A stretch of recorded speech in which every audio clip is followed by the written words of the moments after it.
Hi, it's me again with Corel Draw Tips and Tricks, and tonight's video is a continuation of the Object Manager, and I just made part 2, and this is going to be part 3, and I just realized there's an easier way, because I very seldom ever use layers, and like this says layer 1, all these in layer 1, and we selected all these, and then we moved the black rectangles down and made all the black rectangles at the bottom.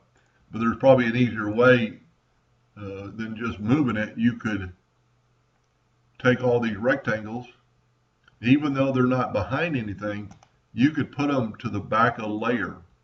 Now your black rectangles are at the bottom of your cut order and will cut in this order. Now, if you don't have backup page on your screen like I do, it's right here. I've got it highlighted because nothing's there.